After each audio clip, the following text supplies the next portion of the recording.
So my intention for the speech is to share what I hope you'll find to be some interesting historical information about some examples of gender anarchy in the ancient world, and to demonstrate how intricately these forms of expression are tied to commentary on and rebellion against the rules of social order.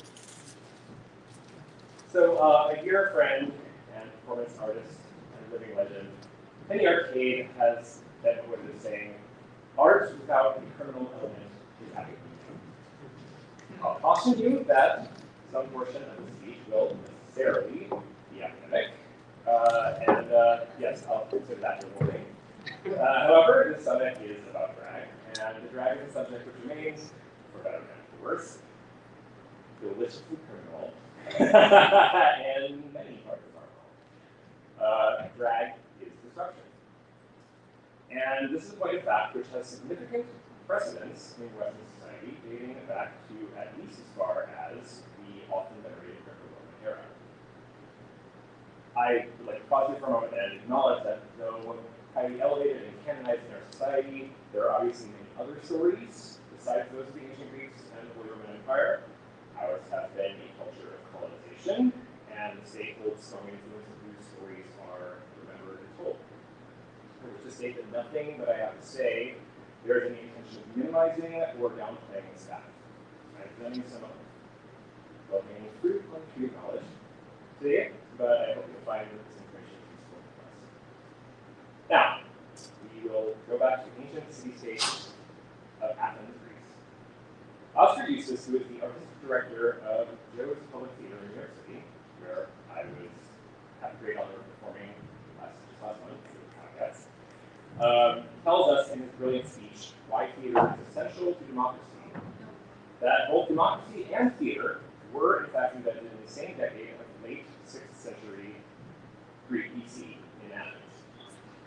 At this time, the Dionysian play cycle became an essential part of Greek society. Greek tragedies, or tragus odies, goat songs, which was a reference to one of the animals sacrificed as part of rites, were then followed by a satyr play, a comedy, the name of which is the root of modern word satire. And these plays were subtly and overtly commentary on the society of the time. Oh, do I need mic? Okay. Okay. Mic. Are we picking up the mic? I want to hear you. Oh, okay. I apologize. I didn't realize that was. We didn't think it would be an issue either, but you're okay. Sorry about that. No worries. All right. I'm getting picked up, yes? Yes. All right. Okay.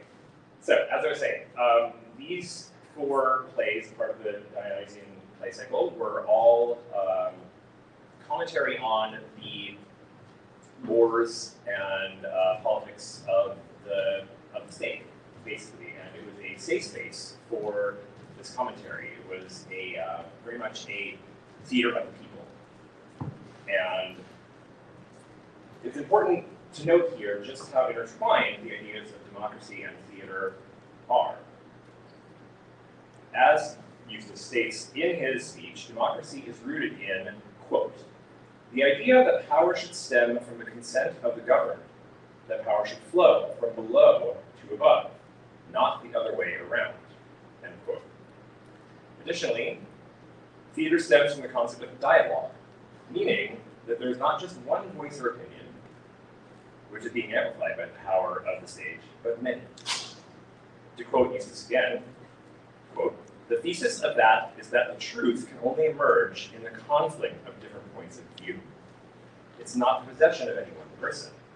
And if you believe in democracy, you have to believe that, end quote.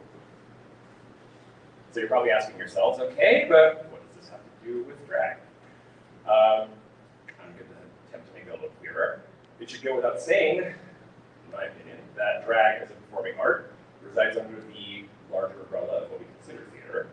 In truth, I believe it can be some of the rawest and the most powerful and most sacred of theatrical expression, because drag inherently upends expectations, norms, and often even the laws of society. If dialogue is meant to emphasize the multiplicity of voices in a culture, then surely drag, and embodies some of the most outrageous and marginalized of those voices. It remains a radical act to challenge the gender binary even today. Inevitably, I find myself now bookending this by addressing a subsequent question: what does this have to do with spirituality? I hope you'll follow my line of thinking here. Modern society overly emphasizes the physical world. I think most of us can agree. Our bodies, our professions, our ways of pursuing entertainment and pleasure, in most places in today's world, these are all being policed in very rigid and often judgmental and condemning ways. Many people are not afforded a lot of choice and autonomy by their cultures, including religious institutions. But spirit is an irrepressible truth of existence. The capitalistic structures which dominate our world may downplay or obfuscate this fact, but anyone who is on a journey of self-knowing understands intrinsically that the values of the world around us need not, and for those of us dedicated to a spiritual path, can not, dictate our internal values. How many of us were raised in a dogmatic faith, but eventually learned for ourselves that we never felt the presence of divinity more than when we were in a forest, or on a dance floor, or engaging in the act of lovemaking? To me, this exemplifies the meaning of a spiritual path: to find one's own truth, to examine it, to question it, and for it to remain an ever-evolving and expanding concept, and also for it to leave space for the plurality of others' truths, to engage in dialogue. That is the core of the purest democracy. I'm going to bring us back to ancient Greece now. Democracy in the 6th century Greece may have been a new and radical concept, but it was hardly fully formed. It was far from perfect. Slavery was common, and patriarchy was extreme. For the most part, women's voices were not included in the dialogue, and in fact, they were often treated as little more than property. This is one of the reasons that our god of wine and theater, Dionysus, held such a peculiar and threatening power. This power was twofold. Not only was Dionysus a god who was often depicted or described as an effeminate man, frequently adorned in traditionally female garb, essentially in drag, but his rites included the divine madness of the Maenads, also known as the Bacchante, or the women of frenzy. Drunk on wine and the supernatural force of their wine god, women, and some cross-dressed men, would flee from their domestic duties, leave the walls of the city, and indeed cast off most of the conventions of humanity itself to rove the countryside in a lustful revel, cavorting with beasts both natural and mythological, satyrs being the most obvious and commonly depicted example. Given the lowly station of most Athenian women and the restrictive roles and obligations which shackled many men, it's easy to see why the rites of the Bacchae presented such an irresistible allure. Likewise, as has been the case with numerous cultural observances, which have been celebrated regularly in different societies and offer a rare opportunity for restrictive and entrenched power dynamics to be upended, we can see why the state accepted these practices, if only begrudgingly. Again, we return to the truth of democracy.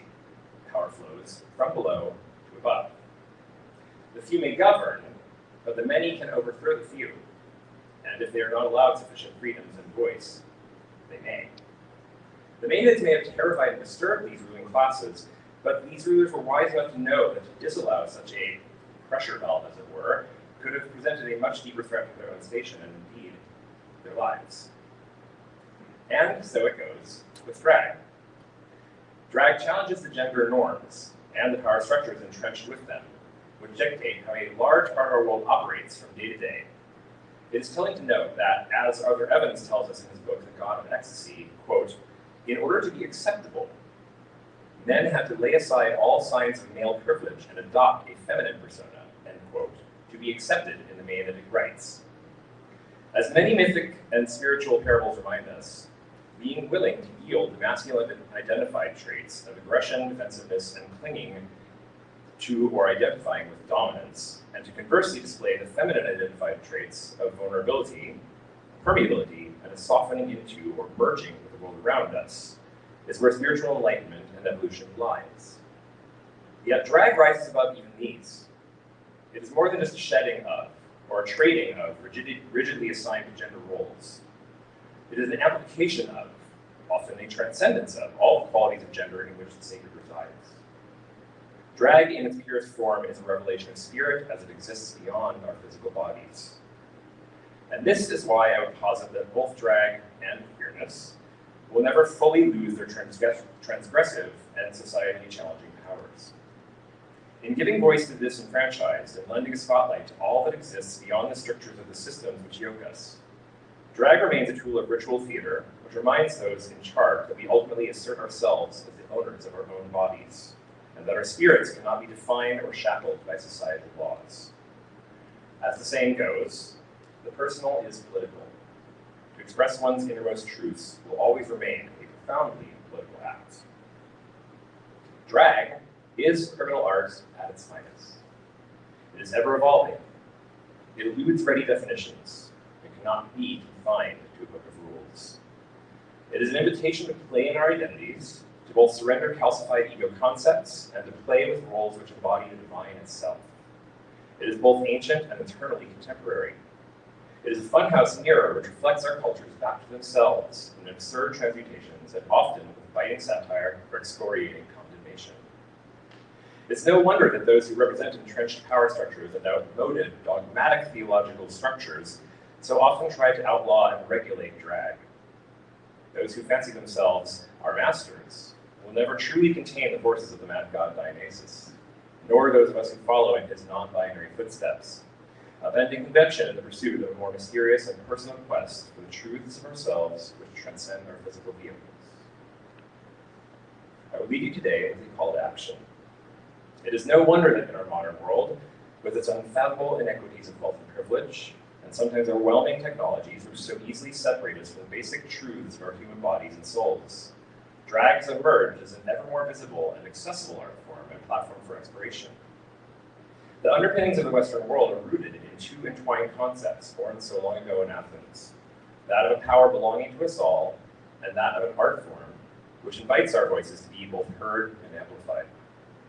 Those of us who play with and stand in the power of drag have a divine spiritual duty to show the world how to transcend its self-induced boundaries and step into an exploration of something larger.